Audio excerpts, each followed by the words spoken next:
Fala pessoal, beleza? Chique 10, Walter aqui na área. Bora lá resolver, bora lá trabalhar com mais uma maratona do Matec. E a maratona de hoje é a prova da FUVEST 2017 da primeira fase aqui, completona pra você. Então vem comigo, cara, já deixa seu like, já se inscreva no canal. A sua inscrição, o seu like é importante, faz o canal crescer, é o combustível que mantém o Walter aqui toda vez, toda semana trazendo aquele conteúdo bacana pra você. Daqui até o final do ano a gente vai ter muitas maratonas, vamos ter aqui muitos exercícios para você se preparar daquela maneira bem chique 10. Olha só, primeira questãozinha aqui, a questão 80, ele fala o seguinte pra gente, ó.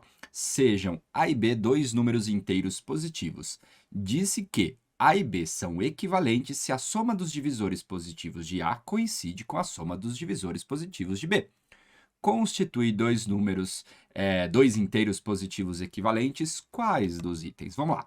Bom, aqui a gente não tem nenhuma teoria específica para resolver esse exercício, é na raça mesmo. Então aqui, por exemplo, no item A, o que a gente vai fazer? A gente vai olhar os divisores do 8, então se você pegar o 8, quais são os números que dividem o 8? Positivo. O 1, o 2, o 4 e o próprio 8. E aí, pessoal, ele pede para a gente somar. A soma de todos esses números, ó, 8 mais 4 dá 12, 13, 14 e 15. Então, a soma é igual a 15. Depois, a gente tem o número 9. Aí, a gente vai olhar para os divisores do 9. 1, 3 e o próprio 9. Qual é a soma desses divisores? 9 mais 3 é 12, 12 mais 1 é igual a 14. Observe que a soma foi diferente. Se a soma é diferente, os números não são equivalentes. Então, a alternativa A já era. Então, a gente vai lá para a alternativa B. Bom, esse tipo de exercício, cara, é muita sorte você ir na sequência, ou você pode, por exemplo, oscilar, vou primeiro, depois eu vou para o último. Então, fica aí ao seu critério, né? Porque vai que, né? Nesse caso aqui, depois a alternativa correta você vai ver qual que é, mas não tem um segredo. Então, ou você vai na ordem, ou você vai aleatório aí, mas a ideia é assim, não dá para você adivinhar, pô, será que é a alternativa B, será que é a alternativa C? É um tipo de exercício que você tem que fazer na raça mesmo, é um exercício braçal aqui, e vamos lá.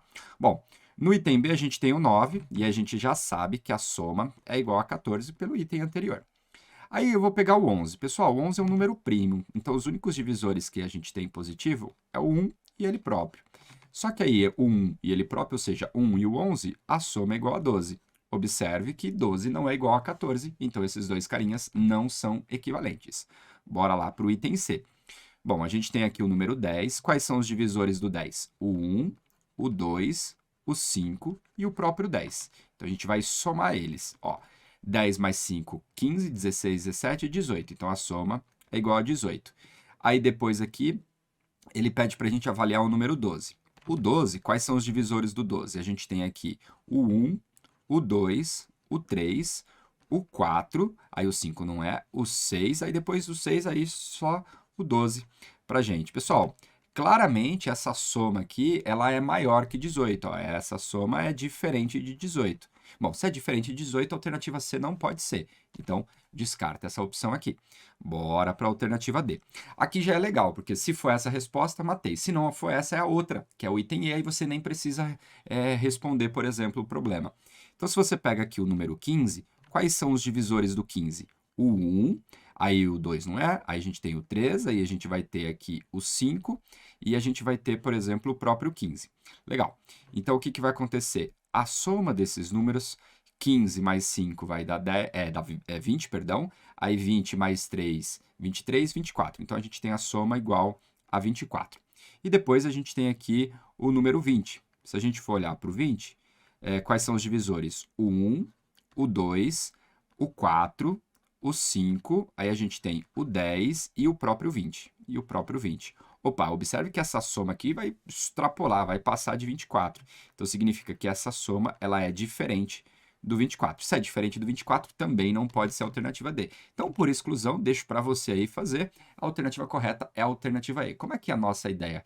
É mostrar a teoria e também, obviamente, te apresentar a resposta correta? A resposta correta é o item E a teoria é essa, fazendo o teste sem a necessidade alguma de você, por exemplo, na hora da prova, saber quanto que é essa soma, tá bom? Então, bora lá para a nossa próxima questão, para a questão 81. Bom, essa questão aqui, 81, uma questão de geometria, deixa eu tirar um pouquinho o zoom aqui, só para a gente conseguir visualizar melhor aqui, só pelo menos o que ele pergunta, depois as alternativas para nós é irrelevante, tá bom? O paralelepípedo reto retângulo ABCDFGH, representado na figura, tem medida dos lados AB igual a 4, BC igual a 2 e BF igual a 2. Aí o cara pergunta pra gente qual, né, o seno do ângulo HAF. Então vamos lá. Primeira coisa, vamos identificar onde que está esse HF. Ó, o HF, como você tem 3 pontos, então a ideia é você pensar realmente no triângulo que teria esse ângulo A aí no meio. Então, ó, o H está aqui em cima, é o H, então, ó, H, aí eu vou aqui no A, aí eu vou aqui para o F, aí eu fecho aqui o triângulo. Então, eu tenho aqui o HF e o ângulo que ele está pedindo é justamente esse cara, que vamos chamar ele aqui, por exemplo, de alfa. Beleza? Bom, o que a gente pode fazer? Encontrar as medidas, encontrar os valores dos lados desse triângulo. Vamos lá. Primeira coisa, se você for perceber, vamos olhar aqui na frente, ó. Essa medida que ele falou que é 4, então esse carinha aqui é 4. Ele falou que BC vale 2, então essa profundidade aqui vale 2. E ele falou que BF, que é essa altura aqui, ela também vale 2. Ok, maravilha. Então aqui como é um paralelepípedo, aqui com certeza nós temos um ângulo reto, e eu consigo achar o AF mediante um Pitágoras. Então vem comigo aqui, ó. AF ao quadrado, ele é igual a 4 ao quadrado, mais quanto? Mais 2 ao quadrado. Pessoal, 4 ao quadrado é igual a 16. 2 ao quadrado é igual a 4. Então você vai ter 16 mais 4, que é igual a 20. Quando você está trabalhando com exercício de Pitágoras e você caiu num valor aqui que não é interessante, você pode, por exemplo, já fatorar ele. Você concorda comigo que o 20 ele é 4 vezes 5? Então já guarda isso. Por quê? O seu AF vai ser a raiz quadrada desse número. Então, a raiz quadrada do 4 vezes 5. Por que eu fiz isso? Porque eu sei a raiz quadrada do 4 é 2. Então, 2 raiz de 5. Essa é a medida de quem? Do AF. Então, o AF vale 2 raiz de 5. Olha o que é interessante. Essa medida aqui, ó, eu sei que ela vale 4. E essa medida aqui, eu sei que ela vale 2. O que significa? O HF também vai valer 2 raiz de 5, porque é o mesmo triângulo. Então, o HF é igual a 2 raiz de 5. Então, aqui vale 2 raiz de 5. Bom, aí, por fim, a gente precisa encontrar agora a medida do HA. O HA é interessante, por quê? Observe que essa medidinha aqui vale 2 e essa medidinha aqui também vale 2. E aí, se você for ver, né, a lateral aqui do nosso paralelepípedo é um quadrado. Então, você tem um quadrado de lado 2, ó, porque é como se eu tivesse assim, ó, aqui e aqui. Aí eu tenho que aqui é o meu H, aqui é o meu A, aqui é o meu ponto E, por exemplo. Aí eu sei que essa medidinha vale 2, essa medidinha vale 2, eu preciso encontrar o H. Se você for perceber, você está falando da diagonal do quadrado. Temos uma fórmula para ela. A diagonal de um quadrado é lado raiz de 2. Se você não lembra, você aplica um Pitágoras, você vai chegar na resposta da mesma forma. Nesse caso, 2 raiz de 2. Ou seja, pessoinhas, o nosso HA é igual a 2 raiz de 2. Fechou o rolê aqui. Então, o que a gente vai fazer agora? A gente vai montar esse nosso triângulo. Perceba que ele tem 2 lados iguais. Se ele tem 2 lados iguais, ele é um triângulo isósceles. Então, você vai montar de modo a você ter os ladinhos paralelos, bonitinhos aqui assim, ó. Paralelos não, né? Iguais. Um triângulo de lado paralelo, né? Que fase do professor aqui. Então, nós temos esse cara aqui. O F está aqui em cima. Aí o A você pode colocar aqui, aí o H eu vou colocar aqui. Por que eu montei dessa fórmula? Porque ó, eu sei que o AF vale 2 raiz de 5, então aqui é 2 raiz de 5. Eu sei que o FH também vale 2 raiz de 5, também vale 2 raiz de 5. E eu sei que essa base aqui inteira, ela vale 2 raiz de 2, que é o nosso H, 2 raiz de 2. E o ângulo que eu quero em questão é o ângulo alfa. Deixa eu pegar aqui uma outra cor. É o ângulo alfa, que ele está exatamente no A. Então, está aqui o meu alfa. E o exercício pede para a gente encontrar o seno desse ângulo aqui. Bom, a ideia é o seguinte. Você poderia, por exemplo, eu acho que utilizar uma lei dos senos ou uma lei dos cossenos. É uma de cada vez. Mas a sacada desse exercício, por o fato dele ser um triângulo isósceles, ele quer que você desça a altura dele, ó. Desce a altura, por quê? Quando você desce a altura num triângulo isósceles, ele cai justamente, adivinha, no ponto médio. Então, como tudo vale 2 raiz de 2, o ponto médio é raiz de 2. Então, aqui vale quanto? Raiz de 2. Bom, o que você pode fazer aqui? O que é seno, pessoal? Seno é o cateto oposto sobre hipotenusa. Putz, você não tem o cateto oposto, você tem o cateto adjacente.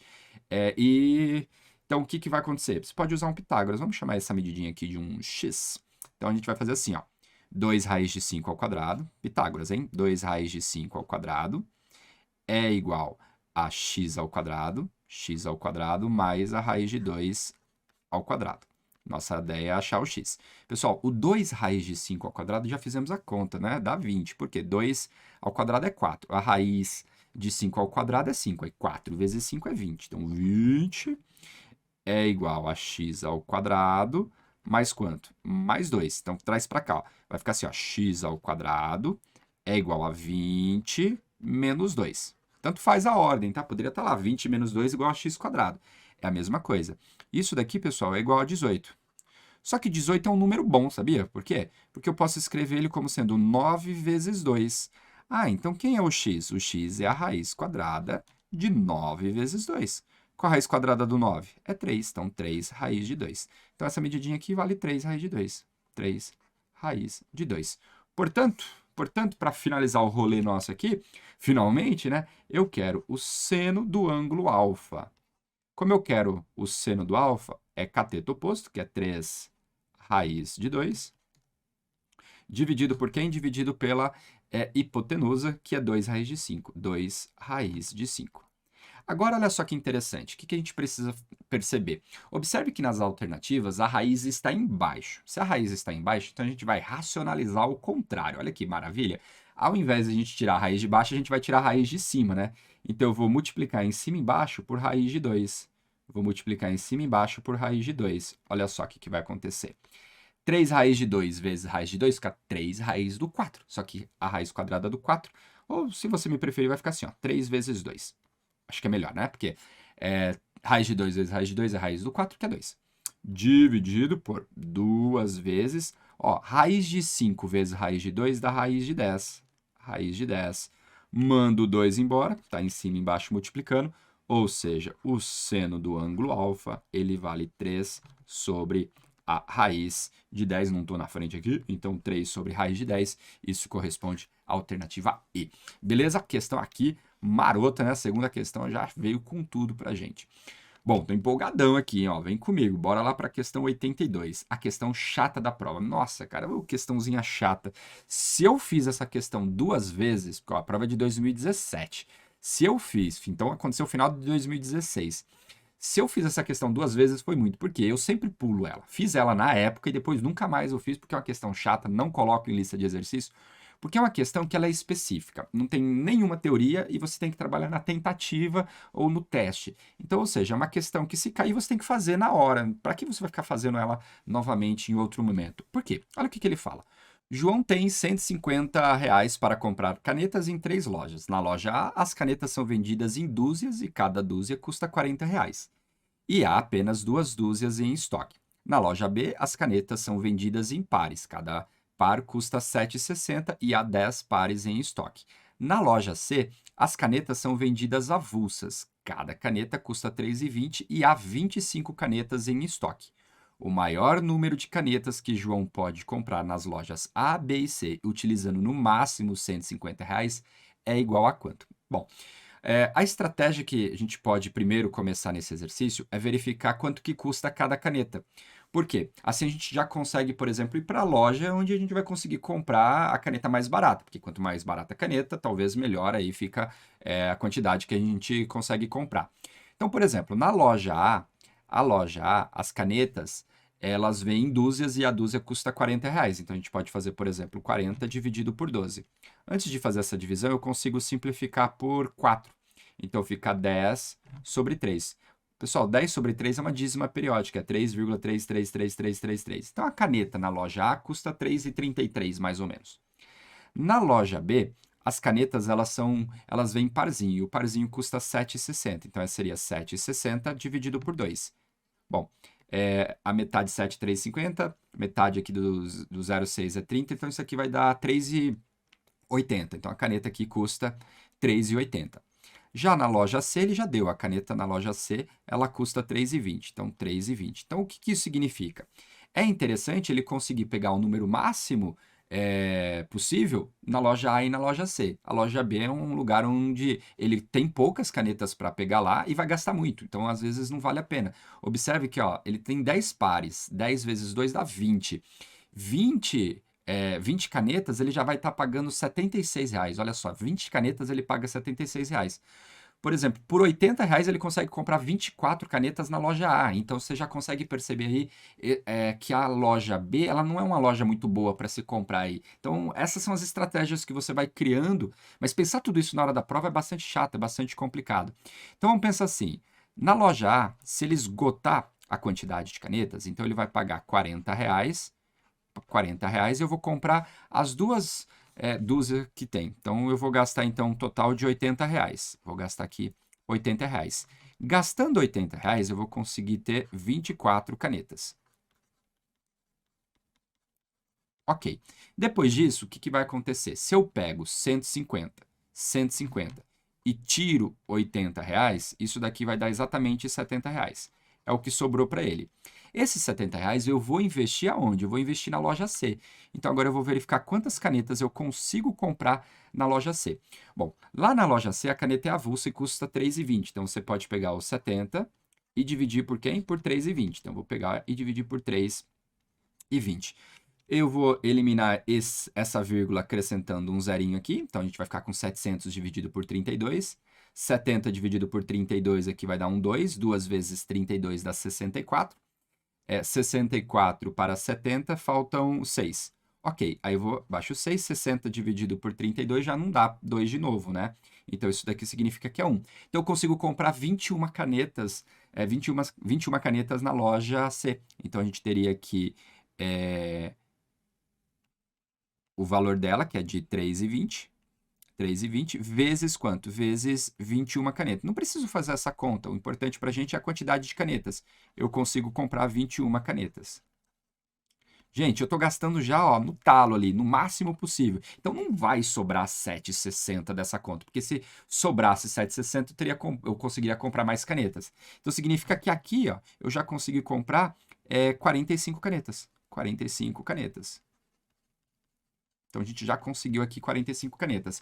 Olha só que interessante. Tem essa opção e a outra maneira, a outra possibilidade seria 46. Mas será que eu consigo comprar 46? Para você conseguir perceber isso, você teria que inverter. Vamos esgotar todas as canetas da loja C e verificar o quanto que eu consigo comprar na loja A.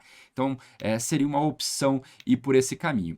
Como a resposta correta é essa, é a alternativa B, então a gente já vai ficar por aqui nessa questão, mas eu estou te dizendo, se você não tem essa confiança, você teria que fazer todos os testes possíveis, que seria o quê? Ah, vamos esgotar na loja C primeiro. Esgotar na loja C seria comprar todas as 25 canetas pagando R$ 3,20. Então, você pegaria lá 3,20 e multiplicaria, né, pagaria R$ 25. Pessoal, 3,20 vezes 25, isso daqui, acredito eu, se não me falha a memória, ó, 32 vezes 25, acho que vai dar os 80. Deixa eu fazer a continha aqui, ó. 3,20 vezes o 25. Vezes o 25. Isso aqui, 2 vezes 5 vai dar 10, subiu 1, 15, 16. Aí aqui vai ficar 4, aqui vai dar 6, aí então aqui vai ficar 0. Aí 6 mais 4 é 10, subiu 1 aqui, 6, 7, 8. Aí uma casa, R$ 80. Então, significa que aqui você vai gastar um total de R$ 80 e vai levar o quê? 25 canetas. 25 canetas. Bom, aí o que a gente precisa verificar? Eu vou lá para a loja A. Lá na loja A, eu vou conseguir comprar apenas, sobraram R$ 70, né? Porque 150 menos 80 sobra 70. Então, eu não consigo comprar duas dúzias. Eu vou conseguir comprar uma só. Então, eu vou conseguir comprar apenas uma dúzia, pagando R$ 40. Então, seria 40 vezes 1, que vai dar já um total de 40. Dá um total aqui de R$ 40. Isso permite eu levar mais 12 canetas. 12 canetas. Pensa na questão chata, misericórdia. Aí, o que acontece? Eu vou lá para a loja B. Então, ó, eu já gastei 80, já gastei 40, então eu já gastei 120, sobram R$ 30. Na loja B, então eu teria que pegar o meu R$ 30 e dividir por quanto? Dividido por 7,60. Pessoal, isso aqui tá com cara de ser um 3, ó. 3 vezes 7, 21, 60, porque fica 3 vezes 4, 28. Aí 60 centavos vezes 4 vai extrapolar. Então isso aqui é 3 com certeza. Mas como as canetas vêm em parzinho, então você consegue levar aqui mais 6 canetas. Então, ó, 25 mais 12, isso daqui vai dar 37, certo? 37 mais 6, isso aqui é igual a 43. E aí você já diminuiu, né? Então não tem como aí você alcançar o 45. Aí qualquer outra manipulação que você venha fazer, você vai estar pegando mais canetas da loja C, que custa mais, então aí vai dar ruim. A alternativa correta é a alternativa B. Beleza, pessoal, passamos aqui a turbulência, agora vamos voltar para as questões legais, para as questões interessantes. Agora a gente vai começar aqui uma questão 83, que é uma questão difícil. Ele fala assim, ó. Cláudia, Paulo, Rodrigo e Ana brincam entre si de amigo secreto ou amigo oculto.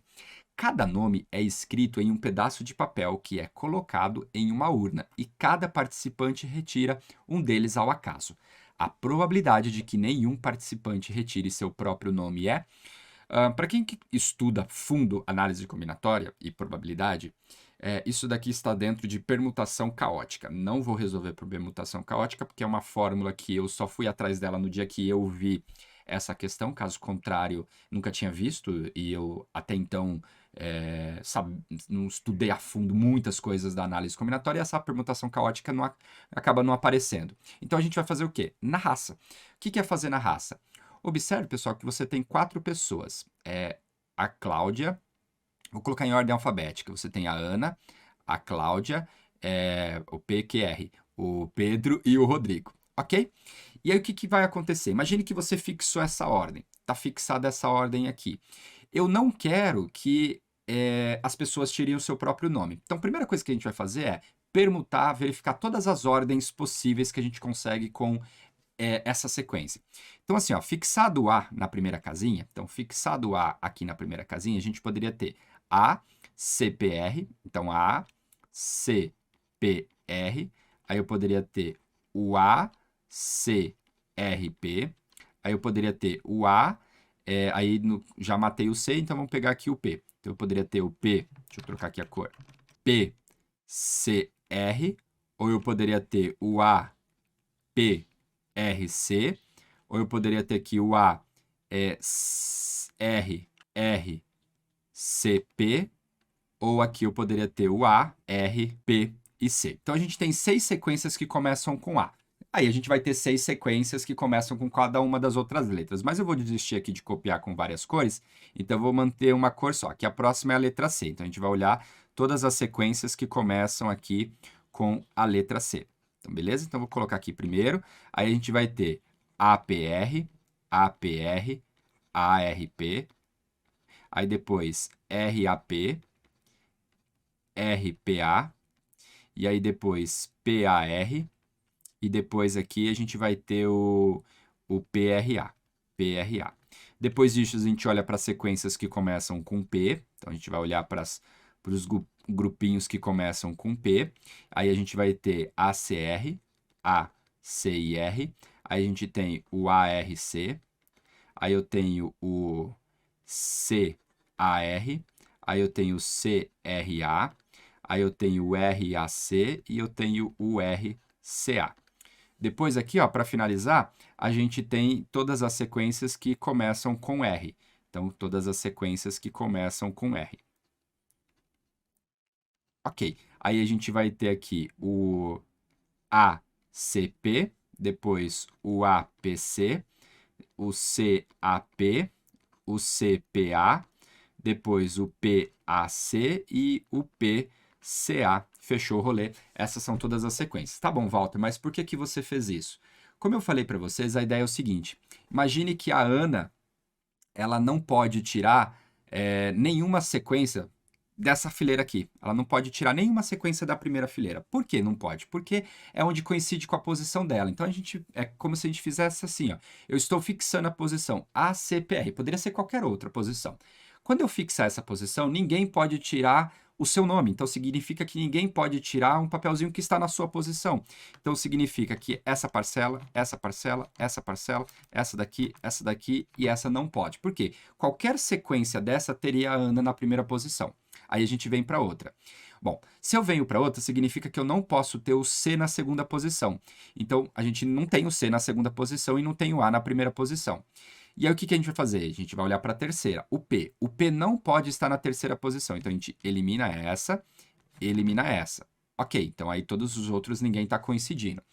Depois, pessoal, a gente vem para essa sequência. Ó, o A não está na primeira posição. Eu não posso ter o C na segunda posição. Então, ó, vai embora. E eu não posso ter o P na terceira posição. Eu não vou ter porque ele está lá na primeira posição. Beleza. Aí vamos aqui para a última sequência. Nessa última sequência, o A não pode estar na primeira posição, não está. O C não pode estar na segunda posição, então eu descarto. O P não pode estar na terceira posição, ó, então esse daqui vai embora, já descartei. E o R não pode estar na última posição, e não está. Bom, aí agora a gente tem que dar uma olhadinha aqui o que pode estar faltando. Observe que o R na última posição, ó, ele está aparecendo aqui, e ele não pode aparecer aqui nessa posição. Vamos lá, o que mais a gente tem aqui? Observe que ele também não pode aparecer aqui, porque ele está aparecendo na última posição. E aí, ó, CARP. CARP não coincide em nenhuma posição. CRAP também não coincide em nenhuma posição. CPRA não coincide em nenhuma posição. Então, sobraram o que para mim? Ó? Uma sequência, 2, 3, 4, 5, 6, 7, 8, 9. Ou seja, sobraram 9 casos favoráveis entre 24 casos possíveis, porque são todas as sequências que a gente acabou fazendo. Então, 9 em 24 vai ser a nossa probabilidade. Se eu dividir por 3, 9 dividido por 3 vai dar 3. E 24 dividido por 3 vai dar 8. Então, a resposta do exercício é o quê?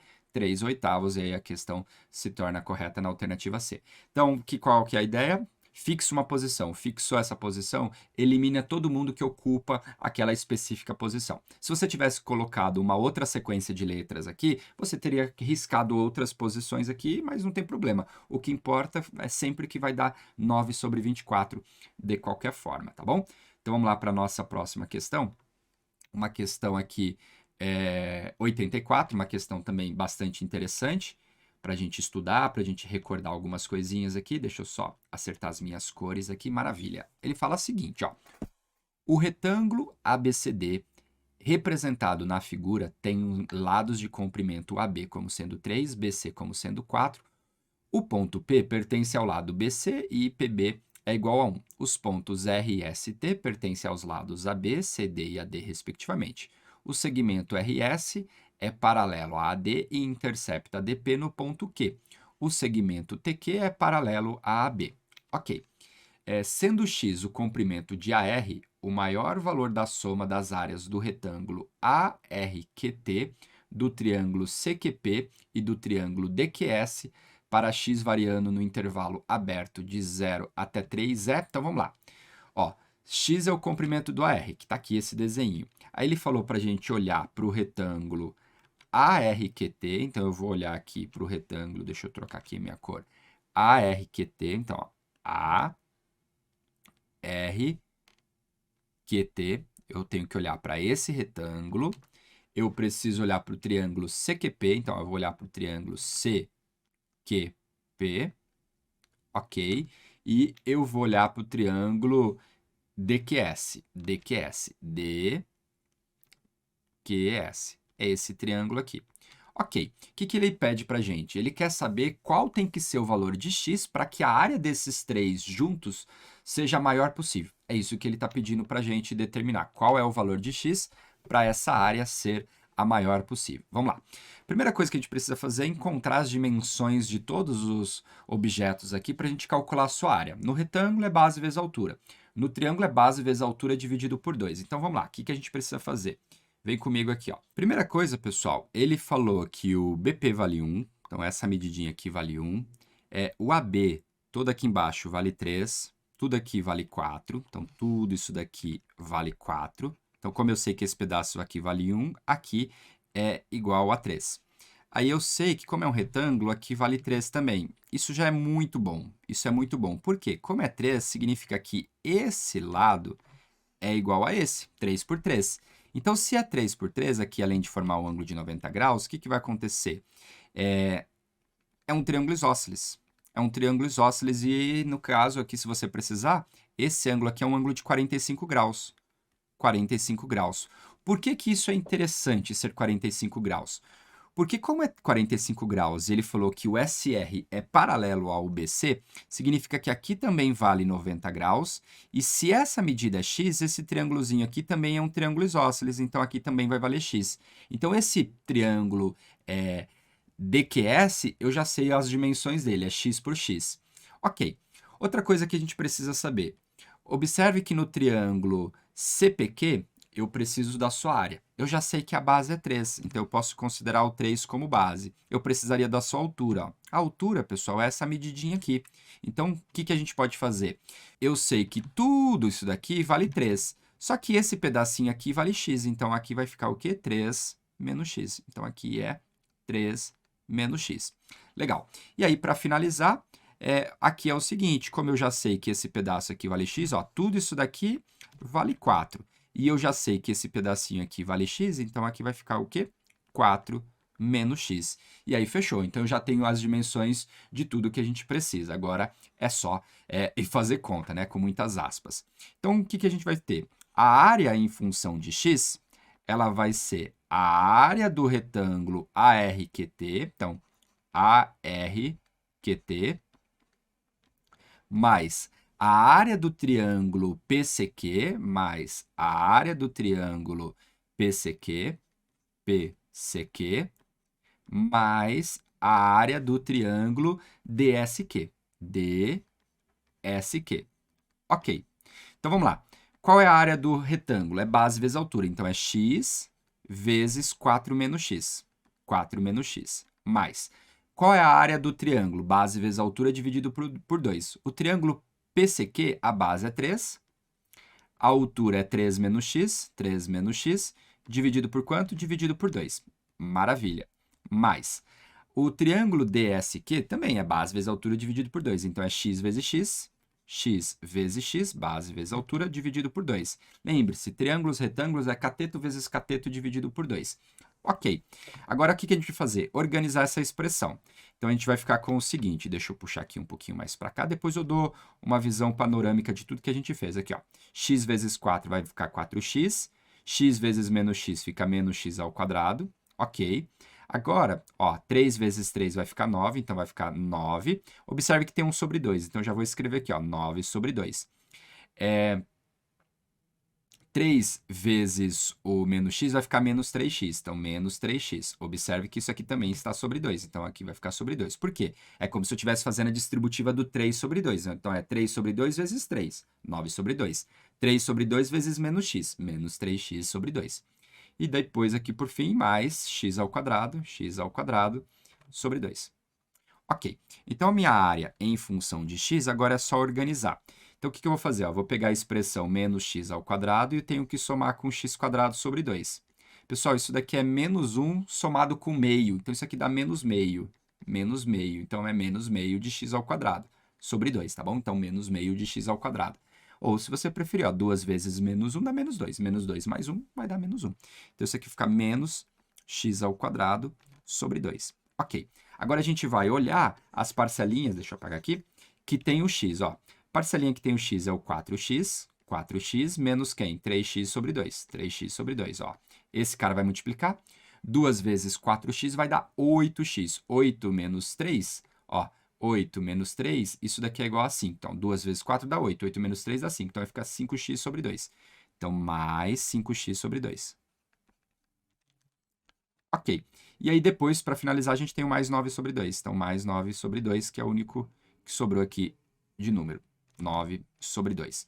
Então, olha só, o que a gente tem? Nós temos uma expressão do segundo grau que envolve a área. E o exercício pede o quê? Ó? Sendo x o comprimento de AR o maior valor da soma das áreas. Então, ele quer saber qual é a maior área possível em relação a essa função. Porque essa função é a função soma das áreas. E ele quer saber qual é a maior área possível. Em termos práticos, isso daqui é uma parábola com concavidade voltada para baixo. Isso aqui é uma parábola com concavidade voltada para baixo. E o eixo x é o valor de x, e o eixo y é justamente a função que está isolada, é o meu a de x. O que significa? Para eu encontrar a área máxima, a gente olha para o vértice. Como eu quero a área e não o x, eu vou olhar para o y do vértice especificamente. Então, esse exercício é um problema do y do vértice. Você pode, por exemplo, utilizar a fórmula que o y do vértice é igual a menos delta sobre 4a. Ou você pode, por exemplo, lembrar que o y do vértice, olha só, ele vem de quem? Ele vem do x do vértice. Então, o y do vértice é o f do x do vértice. Aí, às vezes, é até mais fácil calcular o x do vértice, tá bom? Então, fica ao seu critério. Eu vou fazer pela fórmula aqui, porque como tem fração, aí eu já mato aqui no problema direto. Y do vértice é igual a menos o delta. Vamos lá. Quem é delta? O delta é o b ao quadrado. Então, ó, 5 sobre 2 ao quadrado. Fica 25 sobre 4. 25 sobre 4. Menos 4 vezes o a. O a é menos meio. Menos meio. Vezes quem? Vezes o c. E o c é 9 sobre 2. 9 sobre 2. Isso tudo dividido por 4 vezes a. Então, é 4 vezes menos meio. Então, é 4 vezes menos meio. Vamos lá. O que a gente pode fazer aqui? Primeira coisa, ó, o menos com menos vai embora. Então, menos com menos vai dar mais. Então, esse menos com menos aqui não vai afetar em nada para gente. Aqui em cima, a gente ficou com 25. Deixa eu pôr aqui mais para baixo. A gente ficou com 25 sobre 4. Ó, menos com menos vai dar mais.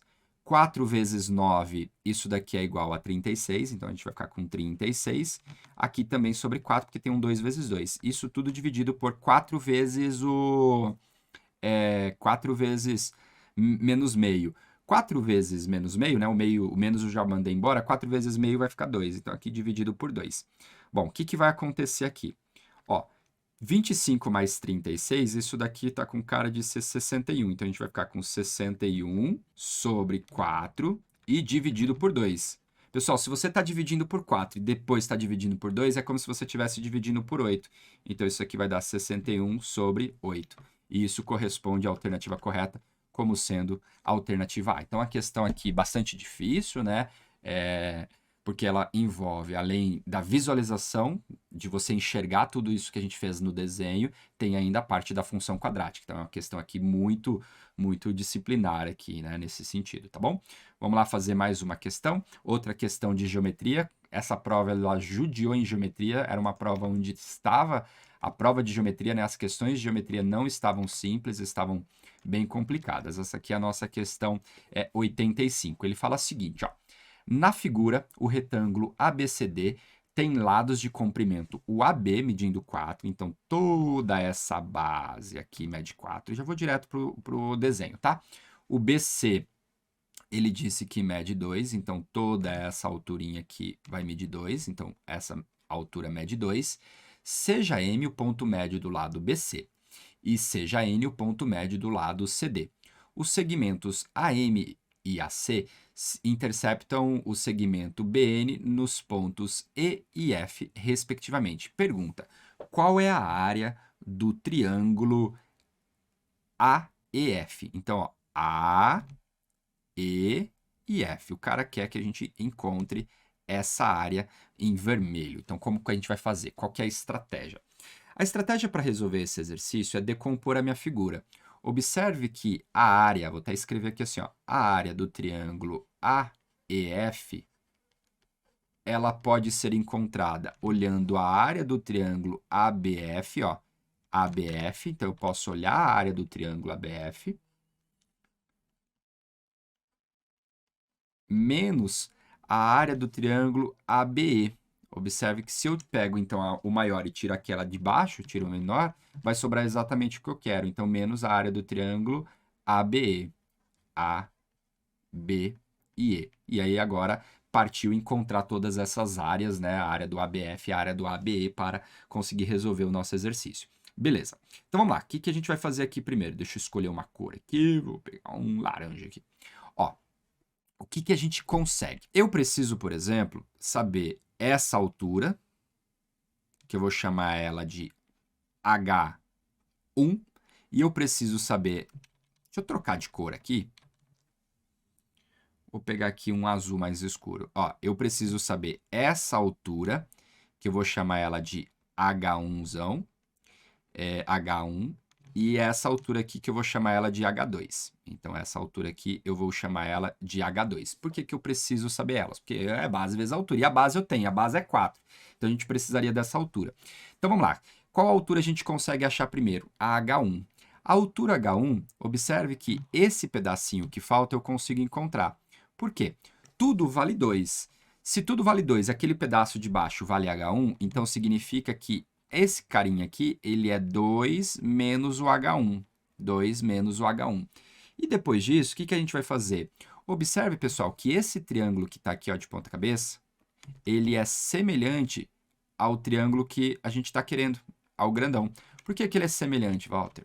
Ele é semelhante pelo caso ângulo-ângulo. Esse ângulo aqui, ele é igual a esse, alternos e internos, e esse ângulo aqui, ele é igual a esse, alternos e internos. Então, esses dois triângulos, eles são semelhantes pelo caso ângulo-ângulo.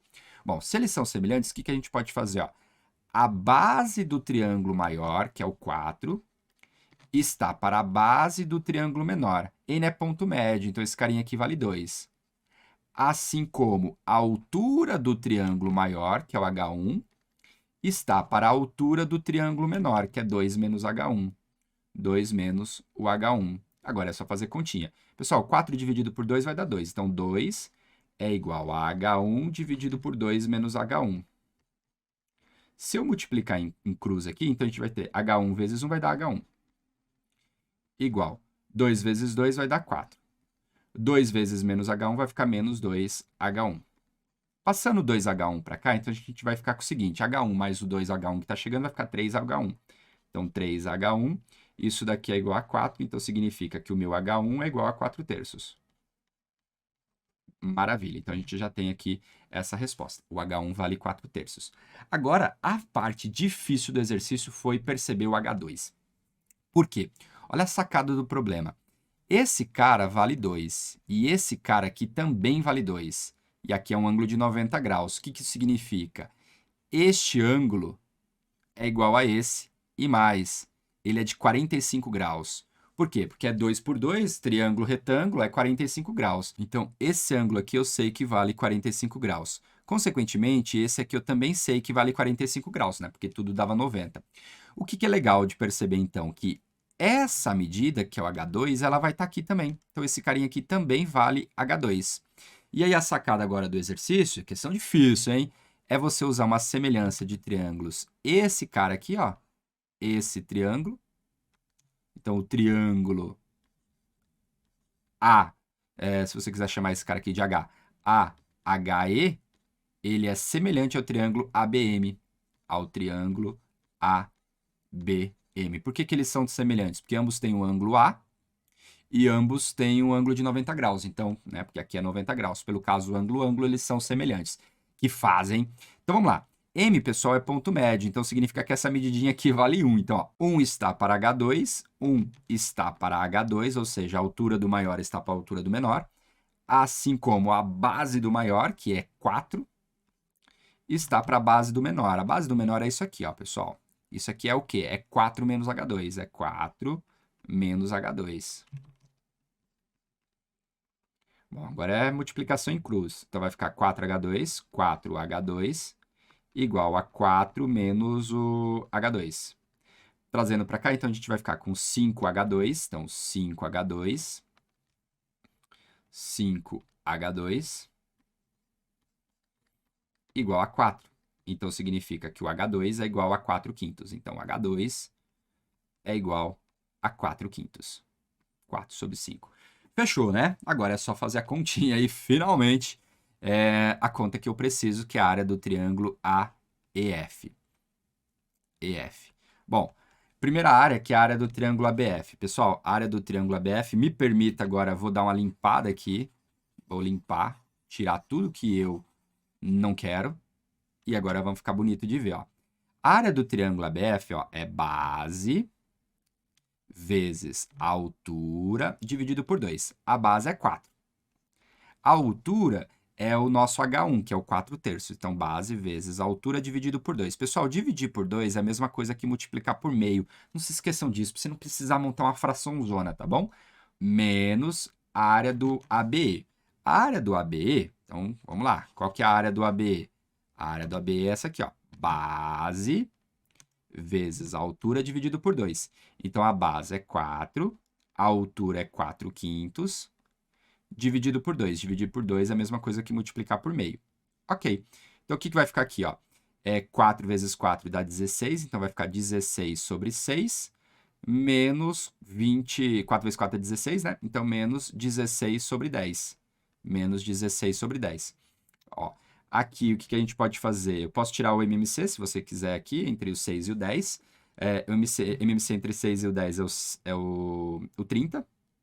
30 dividido por 6 dá 5. 5 vezes 16 é igual a 5 vezes 10, aí dá 80, né? 80. 30 dividido por 10 vai dar 3. 3 vezes 16, isso aqui é igual a 48. Então, isso aqui é igual a 48. Então, menos 48. Pessoal, 80 para 48, faltam o quê? Se fosse 50, faltariam 30. Então, é 32 sobre 30. 32 sobre 30, a gente consegue dividir por 2. 32 dividido por 2 dá 16. E 30 dividido por 2 vai dar 15. Então, a resposta nossa aqui é 16 sobre 15. 16 sobre 15 está lá na alternativa D, como sendo a correta. Fechou aqui mais uma questãozinha aqui, ó. Vamos lá, não me abandonem. Hoje a maratona aqui é de 1 hora e uns bocado. Bom, agora, pessoal, a gente tem uma questãozinha de função, questão bonita, mais tranquila. Acho que as mais difíceis a gente acha que já fez. Aí, se sobrar, mais algumas só. Ó, considere as funções f e g. Considerei. Em que o domínio da f é o conjunto dos números reais e o domínio da g é o conjunto dos números reais maiores do que zero. Considere h de x como sendo 3 vezes a f de g de x mais 2 vezes a g da f de x, em que x é maior que zero. Tudo isso para estar dentro das condições de existência aqui de tudo. Ele pergunta para nós quem é o h de 2. Então vamos lá, pessoal. O h de 2 é pegar a minha expressão e no lugar do x substituir por 2, olha só. O h de 2 é substituir o x por 2. Então vai ficar 3 vezes a f da g de 2 mais 2 vezes a g da f de 2. Então, o que a gente vai fazer? Calcular cada uma dessas parcelinhas. Primeira continha que a gente vai fazer é calcular g de 2. G de 2. Por quê? Para substituir aqui. Pessoal, a g de 2 eu tenho que ir na função g. Então, é 1 mais o log de 2 na base meio. Log de 2 na base meio. Bom, então isso aqui vai ficar 1 mais. Vamos lá, rascunha aqui. Qual é o log de 2 na base meio? Bom, isso daqui dá um valor, que eu não sei. Vamos chamar esse valor de A. Definição aqui. Então, meio elevado a A, isso daqui tem que ser igual a 2. Pessoal, meio é 2 a menos 1. Então, ó, 2 a menos 1 elevado a A, isso daqui tem que ser igual a quanto? Tem que ser igual a 2, e 2 é a mesma coisa que 2 elevado a 1. Ó. Multiplica os expoentes, então a gente vai ter 2 elevado a menos A, isso daqui é igual a 2 elevado a 1. Aí, já que eu igualei as bases, agora é só igualar os expoentes. Então, menos A é igual a 1, então A é menos 1. Então, A é menos 1. A é igual a menos 1. Então, isso aqui vai ficar menos 1. Então, mais menos 1. Beleza. Então, toda essa parcela aqui foi... Outra coisa, a gente poderia até fazer de cabeça, tá?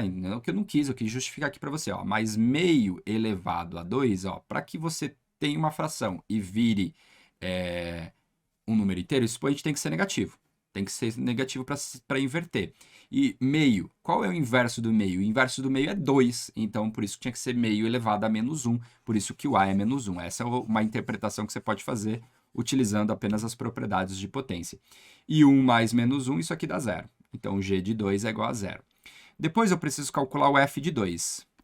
O f de 2 é 2 ao quadrado mais 4. 2 ao quadrado é 4, então 4 mais 4 é igual a 8. Então, 4 mais 4 aqui é igual a 8. Então, o meu h de 2 ficou já dessa forma. Ele é 3 vezes a f da g de 2, só que a g de 2 deu 0, então é 3 vezes a f de 0, mais 2 vezes a g da f de 2, só que a f de 2 deu 8, então é 3 g de 8, então g de 8. Ok, agora eu vou encontrar o f do 0 e a g de 8, então vamos comigo aqui, ó. Para encontrar o f do 0, basta você substituir no lugar do x lá na f por 0, então vai ficar 0 ao quadrado mais 4. Então vai ficar 0 mais 4, que vai dar 4. Fechou. Aí eu preciso agora calcular a g de 8. G de 8 é 1 mais o log de 8 na base meio. Log de 8 na base meio. Bom, então isso aqui vai ficar 1 mais. Pessoal, vamos comigo lá. O 8, aqui eu vou fazer o seguinte, eu vou usar o exercício que a gente acabou de utilizar. O 8 é 2 ao cubo, então você tem 2 ao cubo, o meio. Temos uma propriedade que esse 3 ele pode tombar, então vai ficar 3 vezes o log de 2 na base meio. O log de 2 na base meio a gente acabou de fazer, deu menos 1. Então isso daqui vai ficar 3 vezes menos 1, que vai dar menos 3. Então isso aqui é mais menos 3. E 1 mais menos 3 dá menos 2. Então, deu menos 2. Vou mandar embora todos esses caras aqui, porque eu não preciso mais. Ok, então vamos lá. Fechou o rolê aqui. Portanto, quem que é o h de 2? O h de 2 é 3 vezes o f de 0, então é 3 vezes 4, mais 2 vezes a g de 8. A g de 8 deu menos 2. Então, ó, 3 vezes 4 vai dar 12. 2 vezes menos 2 dá menos 4. 12 menos 4 é igual a 8, fechando aqui com a alternativa correta sendo a alternativa B. Então, a questão de função composta misturada aqui com as funções do segundo grau e as funções logarítmicas, a ideia era fazer de dentro para fora, sem, é claro, determinar a lei de formação dessa função, porque senão a gente vai morrer louco fazendo conta aqui. Depois disso, a gente tem mais uma questão, que é a questão 87, uma questão aqui bastante interessante. Ele fala assim, ó, de polinômios. O polinômio p de x igual a x ao cubo menos 3x ao quadrado mais 7x menos 5 possui uma raiz complexa QC, que é o nome dessa letra horrível aqui de se fazer, cuja parte imaginária é positiva. Ele pergunta a parte real dessa expressão ao cubo. Então vamos lá, eu vou trocar essa letra aqui, ela é difícil de fazer, eu vou trocar por um alfa, tá bom? Aí o exercício pede para a gente calcular o alfa ao cubo. Ó, esse polinômio ele tem uma raiz complexa, que é essa raiz alfa aqui. A ideia é o seguinte, como se trata de um polinômio de grau 3, para você saber a raiz, ou o exercício te dá, ou você pode, por exemplo, chutar, verificar. Aqui a questão é o seguinte, não vou entrar em todos os detalhes da teoria aqui, porque senão a gente acaba estendendo muito mais o nosso vídeo, a nossa aula. O seguinte, você tem aqui o p de x igual a x ao cubo, então eu vou até escrever aqui, ó, 1 vezes x ao cubo, menos 3x ao quadrado, mais 7x, aí a gente tem aqui o menos 5. Toda vez que esse número aqui for 1, então estou já dizendo aqui a ideia para você pensar, atacar o problema. Toda vez que esse número aqui for 1, se você for chutar uma raiz, você vai chutar os divisores do menos 5. Aqui é uma teoria, chama teste das raízes racionais, é um teorema válido, demonstrável, tranquilão de demonstrar, mas não cabe aqui nesse momento, porque é uma aula de resolução de questão. Então, no caso, p de x, toda vez que esse cara aqui for 1, você olha para os divisores do termo independente. Quais são os divisores do 5? 1, menos 1, 5 e menos 5. Então, se você for encontrar alguma raiz inteira, vai ser alguma delas. Então, nesse caso aqui, a gente poderia, por exemplo, calcular primeiro o p do 1.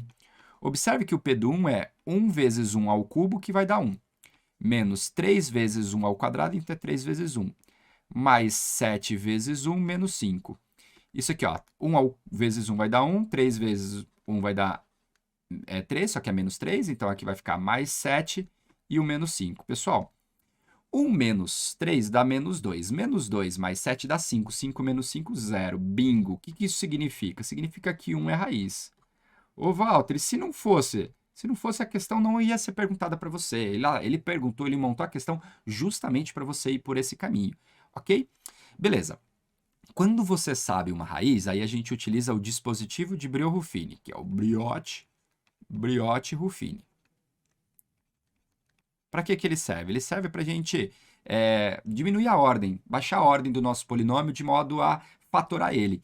Então, aqui no caso, você pega aqui, por exemplo, ó, coloca a raiz aqui, que é o número 1, aí você vai olhar para os coeficientes. 1, menos 3, 7 e menos 5. O primeiro termo, você sempre repete ele. Então, esse primeiro termo aqui, você sempre vai repetir, independente do seu valor, do seu sinal. Aí, o que você vai fazer? Ó, você vai multiplicar, pegar o resultado e somar com o próximo. Isso você repete até esgotar. 1 vezes 1 vai dar 1, 1 com menos 3 dá menos 2. Aí você vai fazer agora a continha do outro. Menos 2 vezes 1 vai dar menos 2. Menos 2 você vai somar com o próximo, com 7. Menos 2 mais 7 é igual a 5. 5 vezes 1 vai dar 5. 5 somado com menos 5 deu 0. Isso é bom. Toda vez que o último termo dá 0, ele significa o resto de uma divisão, tá? Então, isso aqui é o resto. Se o resto é 0, é porque a divisão é exata. Isso confirma que o nosso número 1 é raiz. Bom, depois que você faz isso, você tinha um polinômio de grau 3. Quando você utiliza Abreu-Ruffini, você encontra os coeficientes de um polinômio de grau 2. Então, esses caras aqui, eles fazem parte do quociente do meu polinômio de grau 2. Então, ficaria assim, ó, x ao quadrado menos 2x mais 5. Ok, o que a gente está fazendo? A ideia é o seguinte, é como se eu tivesse pego o polinômio p de x, e estou dividindo ele, a raiz é 1, então eu estou dividindo por x menos 1. Por que é x menos 1? Pensa que se a raiz é 1, tem que zerar isso daqui. Para zerar, tem que ser x menos 1. O 1 tem que ser raiz. Quando eu faço essa divisão, o que a gente acabou de obter foi o quociente. X ao quadrado menos 2x mais 5, e o resto é zero. Então, significa que as raízes do polinômio estão aqui e estão aqui no quociente. É isso que a gente acabou de verificar. Então, o que a gente vai fazer? Eu vou pegar esse cara aqui e vou igualar a zero. X ao quadrado menos 2x mais 5 e vou igualar a zero. Como aqui é uma equação de segundo grau, como ele disse que tem raiz complexa, não adianta usar soma e produto aqui que você não vai enxergar. Então, as raízes complexas estão aqui. Vai ficar assim, ó, x é igual a menos b, então vai ficar 2, mais ou menos a raiz de b ao quadrado, então vai ficar 4, menos 4 vezes o a, que é 1, vezes o c, que é igual a 5. E tudo isso dividido por 2, que é 2 vezes a. Bom, isso daqui vai ficar o que para a gente? 2, mais ou menos. Ó, 4 vezes 1 vezes 5, isso daqui vai dar 20. Então, vai ficar 4 menos 20, que vai ficar menos 16. Então, vai ficar raiz quadrada de menos 16 dividido por 2. Pessoal, a raiz quadrada de menos 16, o menos 16, eu posso olhar ele como sendo menos 1 vezes o 16. A raiz quadrada do 16 é 4. Aí a raiz quadrada do menos 1 é a nossa unidade imaginária, é o nosso i. Então, significa que o meu x ele é igual a 2, mais ou menos. A raiz quadrada do 16 é 4, então fica 4i dividido por 2. Ou seja, isso daqui vai dar x igual. Todos os números aqui são múltiplos de 2, então eu posso simplificar. Então, vai ficar 1 mais ou menos quanto? 2i. 1 mais ou menos 2i. Vamos lá. O exercício falou para a gente que esse polinômio possui uma raiz complexa cuja parte imaginária é positiva. Aí ele pergunta para a gente qual é a parte real de que se ao cubo.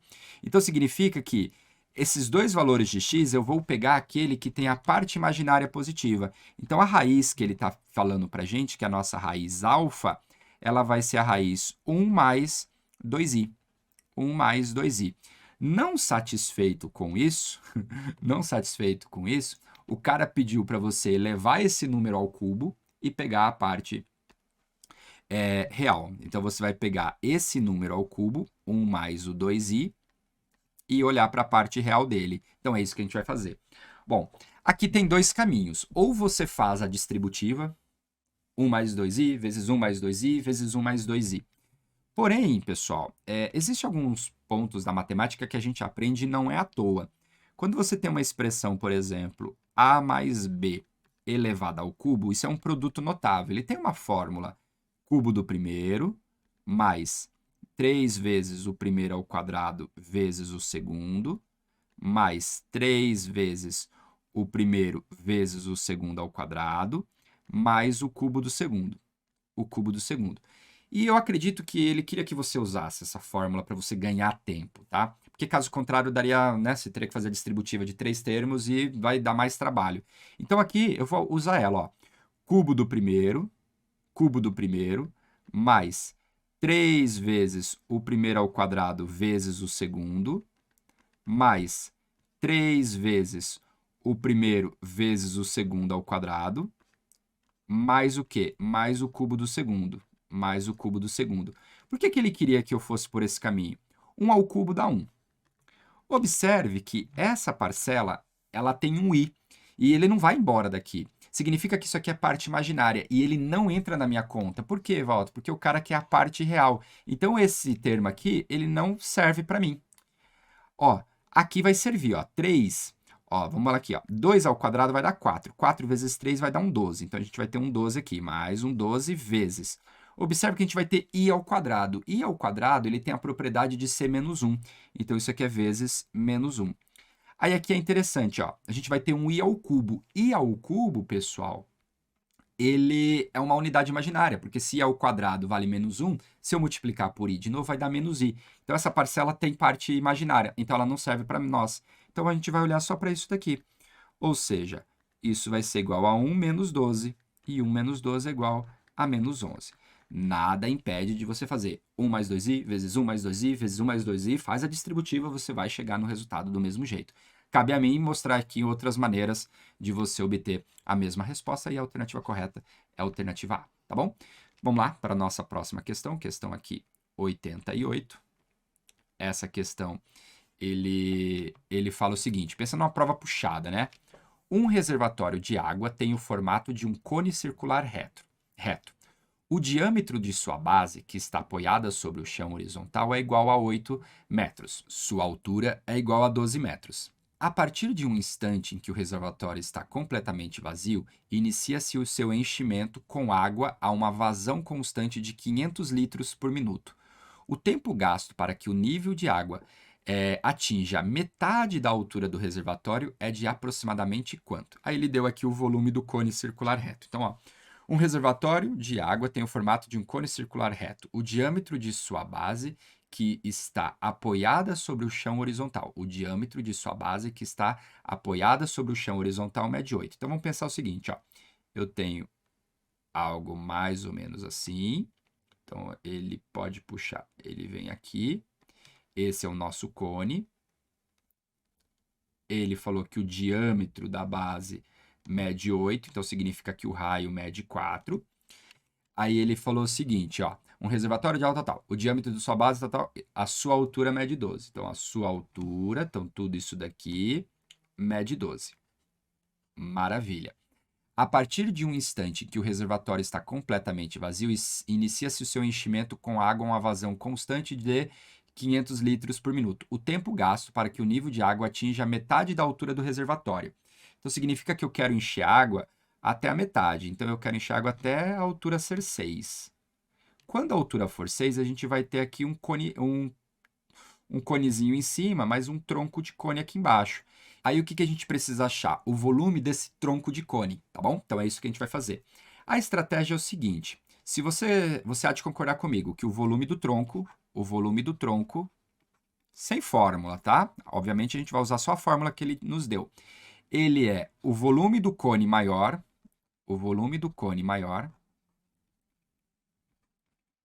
menos o volume do cone menor. Qual é o cone maior? É o cone original. Qual é o cone menor? É esse cone aqui de baixo. Então, eu sei disso. O volume do tronco é o volume do cone maior menos o volume do cone menor. Qual é o volume do cone maior?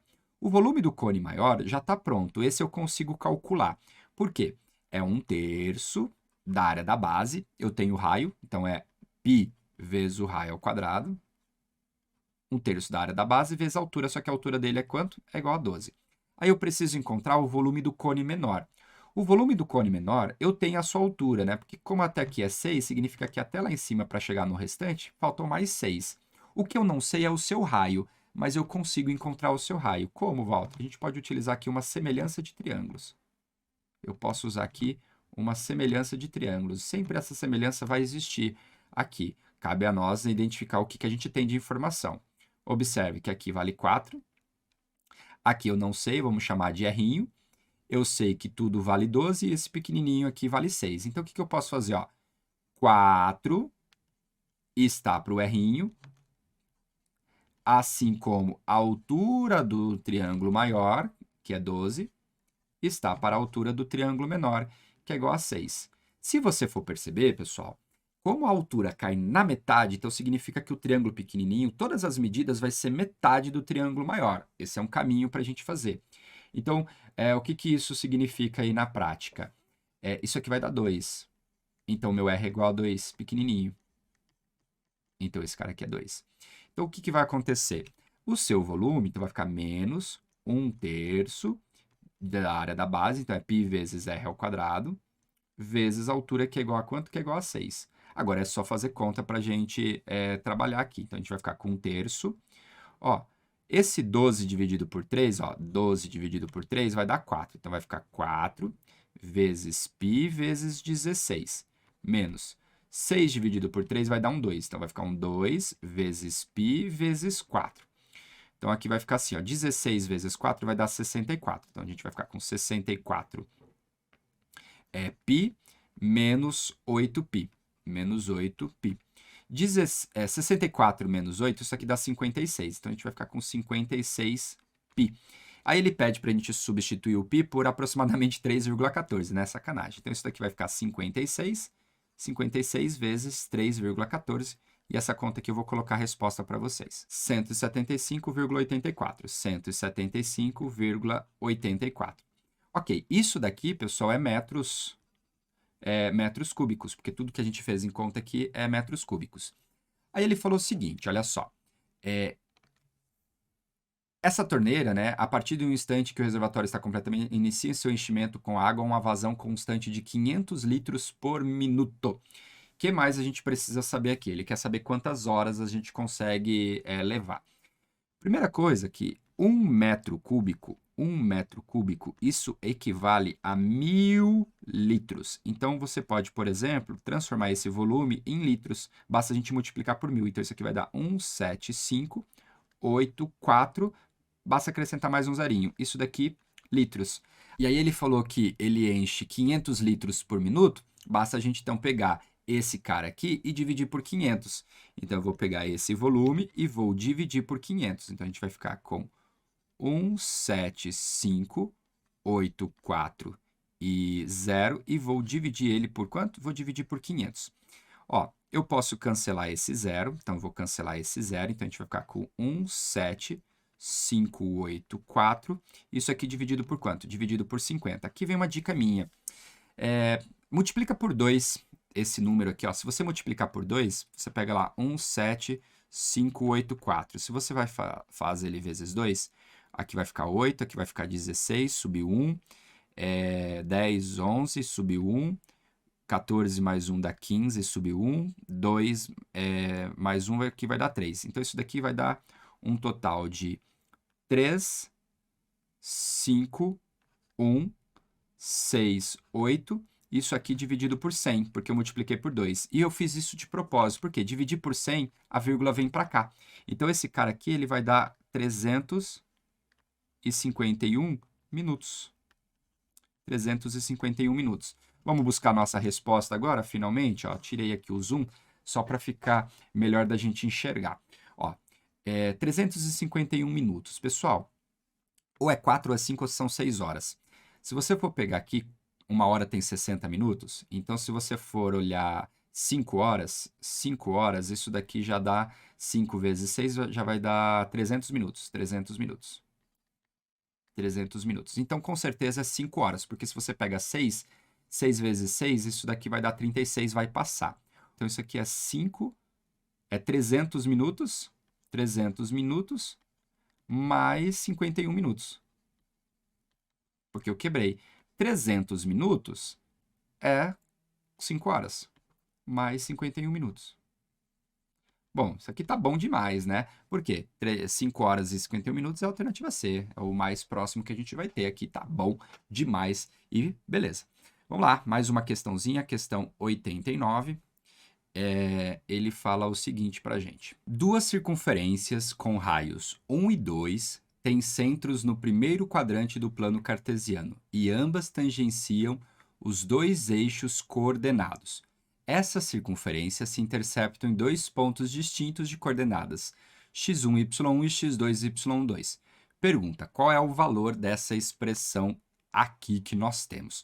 Bom, uma questão aqui com bastante continha, bastante coisas para a gente falar. Então, vamos considerar aqui o eixo y, vou considerar aqui o eixo x. Ele disse que essas circunferências, elas tangenciam os dois eixos e uma tem raio 1 e a outra tem raio 2. Então, eu vou pegar aqui ó, o 1 como sendo essa unidade de medida, né? Então, aqui vai ser Vou pegar aqui um pouquinho maior, só para ficar melhor. Então, aqui é como se fosse o 1, e aqui é como se fosse o meu 2. Então, aqui é o 1 e o meu 2. Para ela tangenciar os dois eixos, você concorda comigo que essa de raio 1 tem que ter o centro exatamente aqui, porque aí ela vai tangenciar os dois eixos dessa seguinte forma, ó. Então, deixa eu fazer aqui um desenho. Então, ela tangenciou os dois eixos. Aí, a outra, ela também tangencia os dois eixos. Significa que ela tem que estar da mesma forma, tem que estar o centro dela mais ou menos aqui, ó. Já que ela tem raio 2, né? Então, o raio dela é 2, então significa que o centro dela está no ponto 2, 2. Então, ela seria mais ou menos aqui assim. Maravilha. Aí, pessoal, ele falou que elas se interceptam em dois pontos. São esses pontinhos aqui. Esses dois pontos, que são os pontos onde ele se intercepta. Um tem coordenada x1 e y1, por exemplo, digamos que esse aqui seja o cara de coordenada x1 e y1. Então, até colocar aqui assim, ó. Então, esse cara aqui, esse ponto, é o ponto de coordenada x1 e y1. Esse ponto aqui é o ponto de coordenada x2 e y2. Bom, desenhadas as circunferências, observe então que essa primeira circunferência aqui ela tem raio 1 e essa circunferência aqui ela tem raio 2. O que eu consigo fazer? Eu consigo encontrar as equações reduzidas dessas duas circunferências. A primeira circunferência, equação reduzida de uma circunferência, a gente tem uma fórmula x menos a ao quadrado mais y menos b ao quadrado. E isso daqui, por sua vez, pessoal, é igual ao raio ao quadrado, onde a e b é exatamente as coordenadas do centro e o r é o raio.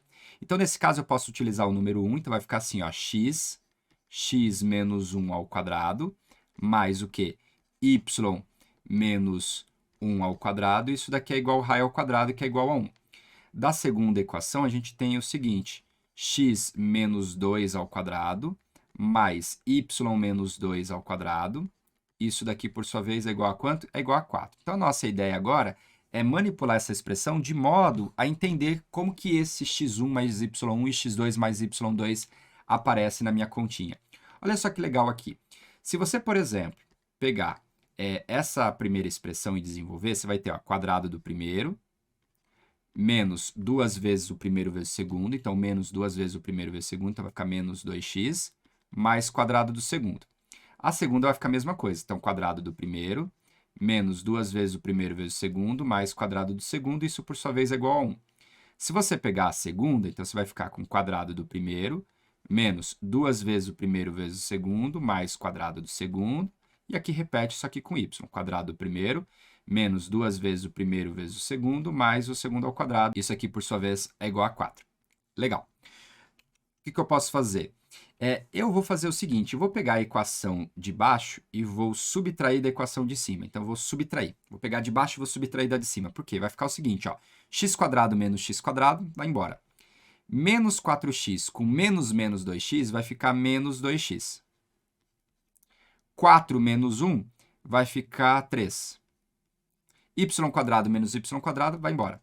Menos 4y com menos 2y vai ficar menos 4y mais 2y, que fica menos 2y. 4 menos 1 vai ficar 3. E 4 menos 1 vai ficar 3. Então, significa que eu posso agora cancelar um 3 dos dois lados. Então, olha só que bonito, ficou menos 2x com menos 2y, isso daqui é igual a menos 3.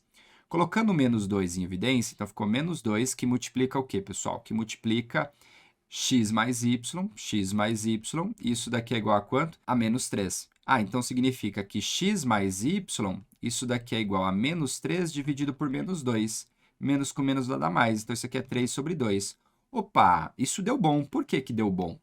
Ele está falando para a gente que qualquer ponto que pertencer a essas duas circunferências, ele vai ter a soma das coordenadas, x mais y, igual a 3 sobre 2. Olha só, qualquer pontos, né, que pertencer às duas circunferências vai ter essas condições. Então, o que isso significa? Como ele pede x1 mais y1 ao quadrado, então olha só que você tem x1 mais y1 ao quadrado, somado com quem? Com x2 mais o y2 ao quadrado. Só que x1 mais y1 vale 3 sobre 2, porque é a soma das coordenadas. Então, você vai ter 3 sobre 2 ao quadrado, mais 3 sobre 2 ao quadrado. 3 sobre 2 é 9 sobre 4, então você tem 9 sobre 4 mais 9 sobre 4. Isso daqui dá o quê? Dá 18 sobre 4. Se eu dividir por 2, isso fica 9 sobre 2, fechando aqui o rolê, e aí a alternativa correta é a alternativa C. Questão puxada, né, obviamente, entender, saber que você poderia ir por esse caminho, acaba sempre dando trabalho. E aí, para a gente finalizar a nossa super aula, nossa super maratona, nós temos aqui a última questão, que é a questão 90, que ele fala assim para a gente, ó. Uma quantidade fixa de um gás ideal é mantida em temperatura constante e seu volume varia com o tempo de acordo com a seguinte fórmula. Ok. Em que T é medido em horas e V de T é medido em metros cúbicos. A pressão máxima do gás no intervalo de tempo de 0 até 2 ocorre em qual instante? Ele falou de 0 até 2 justamente por conta da condição aqui do nosso problema. Pessoal, aqui ó, volume, depois aqui ó, gás ideal, isso daqui tá com cara de ser um PV-NRT, ó. PV é igual ao quê? A NRT. Ó, o que acontece? Uma quantidade fixa de um gás ideal é mantida a uma temperatura constante. Então, isso aqui é constante, o R é constante e o N é constante. Então, tudo isso daqui é uma constante. Ó. Isso daqui é uma constante. Então, PV, pressão vezes o volume, isso daqui é constante. É igual a um número. O que isso é interessante a gente perceber? Se você isolar o volume ele é a constante. É constante dividido por quem? Dividido pela pressão. O que isso significa? Que quanto maior for a pressão, menor vai ser o volume. Maior for a pressão, menor vai ser o volume, ou o contrário, né? Menor for o volume, maior vai ser a pressão. Então, tanto faz aí a maneira que você interpreta. Então, a gente tem coisas inversas aqui. Por que eu estou querendo dizer isso? Observe que ele quer a pressão máxima. Para a pressão ser máxima, então, para a pressão ser máxima, pressão máxima, isso implica o volume ser mínimo. Para a pressão ser máxima, o volume precisa ser mínimo. Então, essa expressão aqui, ela precisa dar o quê? O volume, o menor volume possível. Então, vamos pensar o seguinte, para isso aqui ser o menor possível, observe que a função logarítmica, aqui é uma função logarítmica de base 2. Ela é crescente, essa função. Então, quanto maior o valor de t, maior ela vai crescer. Então, a gente teria que pensar da seguinte forma. Para esse cara ser mínimo, basta que essa continha aqui seja o menor valor possível. Então, esse cara aqui tem que ser o mínimo possível. Então, precisamos ver isso daqui. Gente, então, o seno de π vezes t, o seno de π vezes t tem que ser mínimo. Se ele tem que ser mínimo, ele tem que ser igual a quanto? Ele tem que ser igual a menos 1. Opa, quando que o seno é menos 1? O seno é menos 1 lá embaixo, no 3π sobre 2. Então, significa que o π vezes t, ele tem que ser igual a quanto? A 3π sobre 2. Eu posso mandar o π embora. Então significa que o meu t, ele tem que ser igual a 3 sobre 2. 3 sobre 2, pessoal, é 1,5.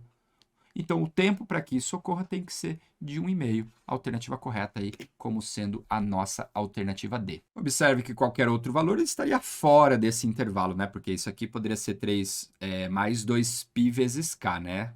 3π sobre 2 mais 2π vezes k, mas só que se você acrescentar vai cair fora, porque já deu 1,5. Se você rodar aí mais um pouquinho, vai cair fora, então vai ser maior do que esse valor. Vai ser sempre somando mais 2, mais 2, mais 2, mais 2.